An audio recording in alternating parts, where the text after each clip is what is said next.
Good morning. బాబు రోనిత్ నాయుడు షాప్కి ready అవుతున్నారు. రోనిత్ నాయుడు చెప్పులు వేసుకుంటున్నాడు, బాబు బుట్ట పట్టుకున్నాడండి. చూడు, కస్సులు కూడా కొట్టనీయకుండా వీళ్ళిద్దరు ఈరోజు ముందే ఇంకా వచ్చినాడు రోనిత్ నాయుడు అని. పోదాం మమ్మీ షాప్కి అని పెట్టినాడు. కావాలంత అంట, పాలు కావాల, పాలు తెచ్చేది కావాలి వాడికి. ఎట్టా పోయే షాప్కి మళ్ళీ ఉరుకులాడుతావు. ఎవరు ఫస్ట్ అని రన్నింగ్ చేస్తుంటే బాబే ఫస్ట్ పోతున్నాడు. చిన్నగా కొండేనా అని బుట్ట ఆడ పడేయకుండా పరిగెత్తుతున్నాడు. అరే తంతా పట్టి ఎంతసేపు అన్నట్టు ఇలా పడి ఇలా చూస్తున్నాడు. చూడండి,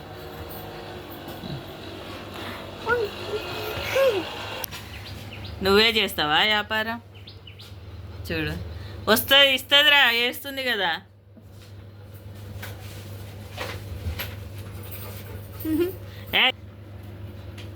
ఏమా అంటే ఇంత స్లో చేస్తున్నావు అన్నట్టు పోయినాడు షాపులోకి. అంటే ఏని నువ్వేం షాపులో పోయి కూర్చున్నావు? లేట్ అయిందండి, 10 నిమిషాలు లేట్ అయ్యా. అలాంటిని పోయి అడుగుతున్నాడు ఎంతసేపు అయ్యా అంటే. నేను షికారు కూడా పోయేసి లేవు అని అంటున్నాడు ఆయన బాకి. కదా సార్, అడుగుతున్నావా?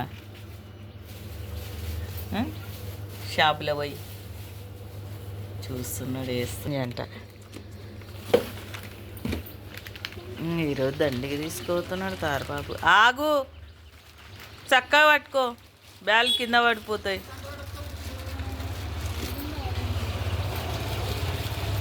ఆరెంజ్ లేదు కదా, దాంట్లో ఉంది చూడు. ఆరెంజ్ లాలిపప్పే కావాలంటే వీడికి. ఎంతసేపు మమ్మీ?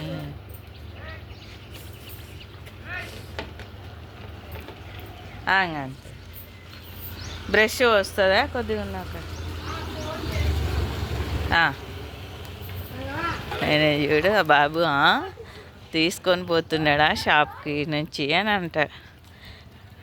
ఆశ్చర్యపోతున్నారు, అవక్కైపోతున్నారు బండి మీద పోతా బాబు పనిచేసేది చూసి. చిన్నగా ఫాస్ట్ బుట్టని అట్లనైనా పడేసేది, అట్లనైనా పడేసేది. తెచ్చి ఇట్లా పడేస్తే అన్నీ ఎట్లా చిన్న బరువైంది పాపం బాబుకి. అందుకు ఇలా పడేసినాం. మెంతెం కూర, పాలు, ఆలుగడ్డ, బఠానీ, బిక్కి, బ్యాళ్ళు ఎన్ని తెచ్చినాడో, ఎంత బరువు ఉందో పాపం. చూడండి, 8 కేజీలు.